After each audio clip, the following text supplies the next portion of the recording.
დღეს არსებული კომპანიების ნახევარი მინიმუმ ჩაწვება საბოლოოდ და ჩავარდება მათი ფასები. მოგესალმებით ყველას. დღევანდელ ვიდეოში შევეცდები ავხსნა რა არის ბუშტი ფინანსურ ბაზრებს.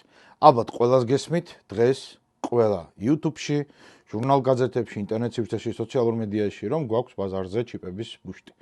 მოდით, მე შევეცდები გაგიზიაროთ ჩემი დაკვირვება მრავალწლიანი და აგიხსნათ ზოგადად რა არის ბუშტის ანატომია, როგორ ვითარდება ჩანასახიდან, როგორ იზრდება შემდგომ, როგორ სკდება. რა თქმა უნდა, ეს არ არის ფინანსური რჩევა, ვიმეორებ, ეს არის მხოლოდ და მხოლოდ ჩემი კვლევების შედეგი და ჩემი დაკვირვების შედეგი ბუშტებთან დაკავშირებით. თქვენ, ვინც ახლები ხართ ბაზარზე, ალბათ არ გემახსოვრებათ თუნდაც 2020-ის, თუნდაც 2017-ის ბუშტები, ან იგივე უფრო შორეულ წარსულში ინტერნეტ ბაბალი 2000-იან წლებში, რომლებმაც შემდგომ ქრაში გამოიწვია. დაახლოებით იგივე სცენარი ვითარდება ახლა და ეს მუდმივად იქნება, იმიტომ რომ Wall Street-ი, როდესაც ახალი ტექნოლოგიები იქნება, ყოველთვის ჭარბად აინვესტირებს, ასევე ინვესტორები, მათი ინვესტორები, რომლებიც მსხვილ კომპანიებს, მსხვილ საინვესტიციო კომპანიებს ავალდებულებენ, შეიძინონ მათთვის სხვადასხვა ბუშტი კომპანიები, რომლებიც ჩანასახში არიან, ყველანი ცდილობენ დაიჭირონ ერთი ისეთი მოძრაობა, რომელიც შემდგომში იქნება ახალი Nvidia, ან ახალი Apple, ან Microsoft-ი და რეალურად როგორ ხდება ეს ყველაფერი. როდესაც გვაქვს ახალი ტექნოლოგია, მაგალითად ავიღოთ 2020, როდესაც COVID პანდემიამ შექმნა ისეთი მოთხოვნა, რომ წარმოიქმნა ბაზარზე ძალიან ბევრი კომპანია ელექტრომწარმოებელი მანქანების, რომელსაც, რა თქმა უნდა, რალის ეგრეთ წოდებულს დღევანდელი Nvidia როგორც ჩიპებში უძღვებოდა წინ Tesla. შესაბამისად, გვახსოვს ალბათ 22 წლის ბოლოს, როდესაც დაამთავრა ამ ბუშტმა ესეთი ცხოვრება, მოდი ესე დავარქვათ, მათ განიცადეს საკმაოდ ღრმა ვარდნა, რომელიც დაახლოებით 2 წლის განმავლობაში გაგრძელდა, ბევრმა ჯერ საერთოდ ვერც იპოვა კიდევ ძირი, მათი 70% საერთოდ გაქრა ბაზრიდან და დაბანკროტდა და გავიდა. შესაბამისად, გადარჩა მხოლოდ და მხოლოდ 3-4 კომპანია, რომელთაგან მომავალში ერთი აუცილებლად შექმნის კონკრეტულ ტენდენციას, დანარჩენი 2-3 კომპანია გაყვება და იარსებებს უკვე როგორც ომგამოვლილი და ომში და ბრძოლაში შევერცხლილი კომპანიები. ანუ ისინი დაიწყებენ რეალურ გენერირებას, მიაგნებენ იმ კონკრეტულს, რაც მათთვის შემოსავლის მომტანი იქნება. იგივე დაახლოებით სცენარი გვაქვს დღესაც.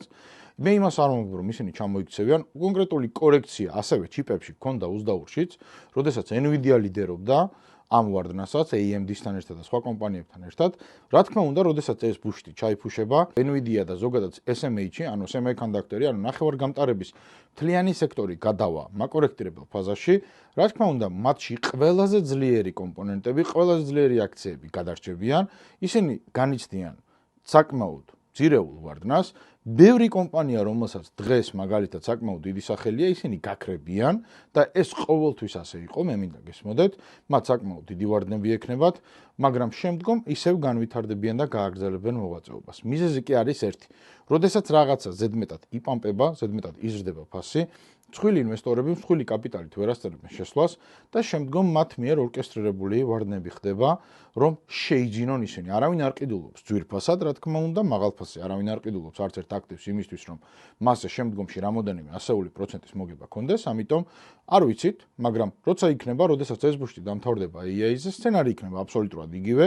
დღეს არსებული კომპანიების ნახევარი მინიმუმ ჩაწვება საბოლოოდ და ჩავარდება მათი ფასები, ნახევარი რა თქმა უნდა და ღირსეულები გადარჩებიან, რომლებსაც არ აქვთ ვალი იმდენი და რეალურად ქმნიან ახალ ტექნოლოგიებს. ეს პროცესი გაგრძელდება შემდგომში, როგორც ხედავთ, ახლა მაგალითად სუპერკომპიუტერები იწყებს და კვანტური კომპიუტერები იწყებენ იგივე მოქმედებას, შემდგომში შეიძლება ნებისმიერი სხვადასხვა სექტორი იყოს, ანუ ყოველთვის იქნება ჯერ ნარატივი, შემდგომ პამპი, სადაც 10-15 ახალი სტარტაპები, ეს მოთხოვნადი სექტორი იქნება, გაეკიდებიან ამას ყველას, Wall Street-ი და ზოგადად retail ინვესტორები ყველგან აინვესტირებენ, შემდგომ ეს ბუშტი გასკდება და ჩაიფუშება, ანუ მათი ფასი დაკორექტირდება, შესაბამისად ისევ რამოდენიმე წელიწადში გადარჩებიან მხოლოდ და მხოლოდ 2-3-5 კომპანია მაქსიმუმ მათიდან და შემდგომ გააგრძელებენ ცხოვრებას, გააგრძელებენ მოგების დასს და გააგრძელებენ იმ მართლა რეალურ საინვესტიციო პორტფელში არსებობას სხვადასხვა ფონდებში, რომლებსაც დღეს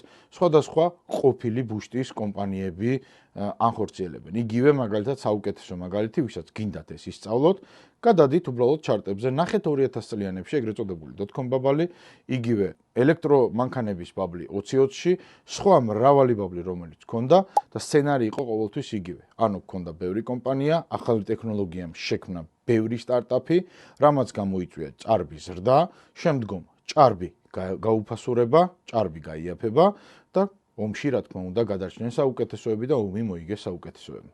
კარგად ბრძანდებოდეთ, დიდი მადლობა.